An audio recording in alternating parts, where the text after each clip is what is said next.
You're standing in a new airport with a new SIM card and a heroic promise to yourself. This time, you're going to live smarter. New language, new food, new friends, and if we're honest, new tax problems hiding in the duty-free like gremlins and sunglasses. Tonight, we're hunting the 5 mistakes that cost expats thousands. Not the exotic edge cases, just the ordinary traps people step into because the rules in their heads are simpler than the rules on paper. By the end, you'll know how to stay out of the penalty box and keep more of your money for the reasons you moved in the first place. Start with the myth that refuses to die, the magic number. People chant under 183 days like a spell that banishes tax demons, then act surprised when a tax office shrugs and says, "Cute, now show me where you actually live." Residency isn't just a calendar, it's a story. Where is your permanent home? Where does your family sleep? Where is your center of vital interest? Work, bank, school, boards, doctor? Where do you habitually live, even if you hop around? If 2 countries both think you're a resident, tax treaties break the tie by walking down that ladder. Home, center of life, habitual abode, nationality, and finally negotiation. The mistake is building your plan around a single number and ignoring the rest. What it costs you is double filing, scrambled credits, and sometimes a full year of tax in a country you thought you'd ghosted. The fix is gloriously boring. Decide which country you truly live in this year and make the facts match. Lease, utilities, school letters, board minutes, bank flows, medical registration. If you're between places, write a 1-page memo for your future self that answers the questions a tax office will ask. Where you slept, where you worked, where the company is managed, where your spouse and kids were, and what you owned and used in each place. Keep it with your tickets and leases. If 2 countries might claim you, run the tiebreaker logic yourself before you file. It's not romantic, but neither is an audit. The second money leak is the battle of the acronyms most people treat like interchangeable spices, excluding income versus crediting tax. If you're a U.S. citizen or green card holder abroad, you've heard of the foreign earned income exclusion. It can exclude a big chunk of salary when you truly live and work outside the U.S. Great, but the exclusion doesn't apply to everything, and it sometimes worsens your foreign tax credit math because the income you excluded can still push you into higher U.S. brackets for the income you didn't exclude. People exclude first because it feels good, then discover they wasted foreign tax credits they'll never use. Others try to exclude income that isn't eligible, like investment income or some equity compensation, and get love letters in the mail. The calm approach is to model both paths before you file. If you pay high tax abroad, the credit path often wins because it soaks up foreign tax you've already paid. If you pay low or no tax abroad, the exclusion may win. But remember, it asks you to pass residence or physical presence tests, and it doesn't cover passive income. And if you're self-employed, know that the exclusion doesn't erase U.S. self-employment tax unless a totalization agreement covers you in the other system. Which brings us to the third mistake, the one that looks like payroll but bites like a shark. Social Security isn't a subplot, it's a parallel movie. Many countries have coordination packs that decide which system you pay into. If you're on a salary with a foreign employer, you might contribute locally. If you're still employed by a home country company and posted abroad, you might stay in the home system for a limited time if you obtain the right certificate of coverage. If you're self-employed, you can end up paying into 2 systems unless a treaty or local law is on your side and your paperwork is clean.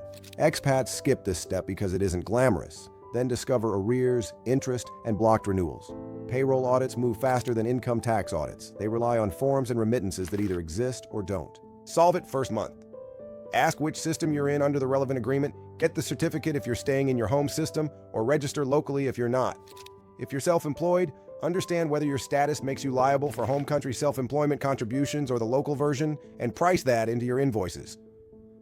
There's a special category of pain for people who pay contractors abroad like they're vendors, but treat them like employees in practice. Fixed hours, tight control, core tasks. A lot of contractor management stories end with reclassification and a bill. Make the relationship match the paperwork. Mistake 4 is paperwork's dark twin. Reporting foreign accounts and assets, as if the rules can't see across borders. They can. Most countries now trade account data routinely. If you're in a system that expects foreign bank account reports, assets abroad forms, or crypto disclosures, skipping them isn't edgy. It's expensive. People think, but I paid tax on the interest locally. And that's not the point. These forms don't necessarily tax anything. They demand sunlight. Miss them for long enough, and you graduate from oops to why didn't you tell us? And the penalties become the story. On the investing side, expats buy the wrong vehicles because a local advisor sold them something that's tax efficient locally, but radioactive back home. If your home country treats many foreign mutual funds as punitive, a tidy-looking local fund can create annual phantom income, thick forms, and rates that make your eyes water. The grown-up move is to inventory your financial life like a customs form. Bank and brokerage accounts, pensions, life policies with a savings element, local funds, crypto wallets, real estate outside your home country. List them. Then check which forms your home system expects and which ones your new country expects. If your home system hates certain foreign funds, buy ETFs or securities it understands, or use an account wrapper, like a pension or an approved platform, that neutralizes the poison. If you already own something awkward, get advice before you sell. Sometimes the exit tax is worse than the annual nuisance. Sometimes it isn't. File the dull forms on time. Future, you will send you a thank you meme. Mistake 5 is the one that charms entrepreneurs and freelancers. Creating a taxable footprint without meaning to. You think you're just working from a laptop, but your setup in a foreign country looks, to their law, like a permanent establishment, a fixed place of business, a dependent agent who habitually signs contracts, a long project that crosses a time threshold, or a service PE that springs up when you perform services there long enough. The moment that footprint exists, a slice of your business profits can be taxed there, even if you're personally non-resident, even if you kept your company at home. People also trip on employment rules disguised as payroll convenience. If your home company keeps paying you while you live in another country, the host country can still tax your wages because the work is done there. And the treaty's 183-day relief can fail if your pay is borne by a local branch or if your employer's effective place of management drifted to where you are. The bill arrives with interest and a note that says, "We noticed you've been here for a year. Welcome." Design beats apology. If you're a founder or contractor, decide where your company truly lives, where decisions are made, where the board meets, who signs, where management actually happens, and make the paperwork match the reality you want, not the vibe you post. If you're close to a threshold, like a construction project that's about to run long, rotate personnel, move contract signing back home, or avoid renting a dedicated office.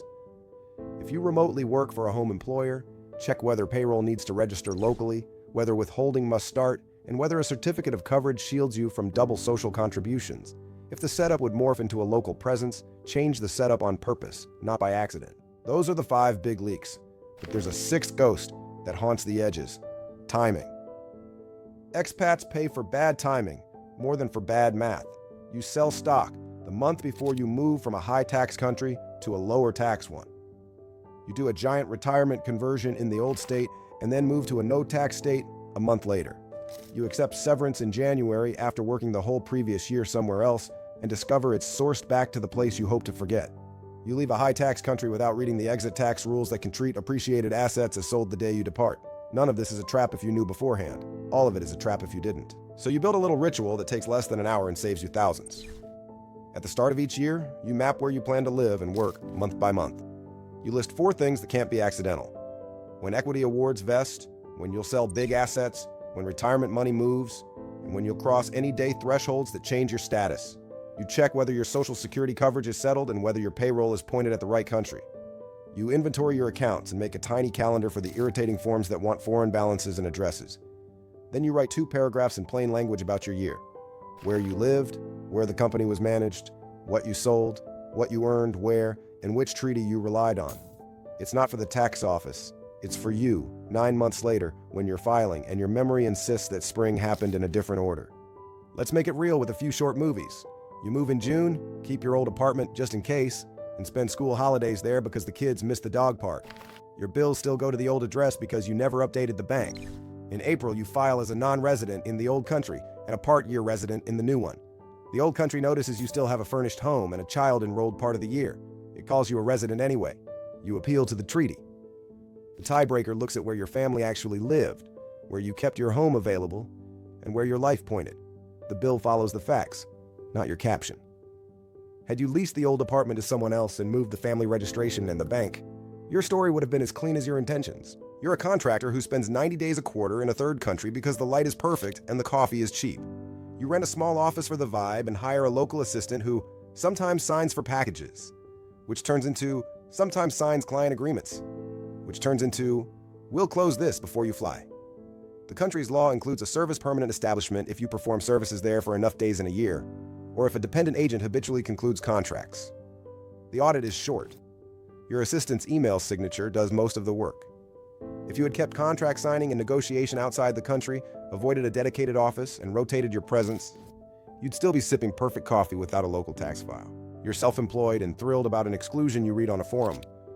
You exclude your income, forget about self-employment tax because the forum didn't mention it, and ignore the totalization agreement you could have used to stay in one system. A few years later, a letter arrives about contributions you didn't make in either system and penalties that did not forget you.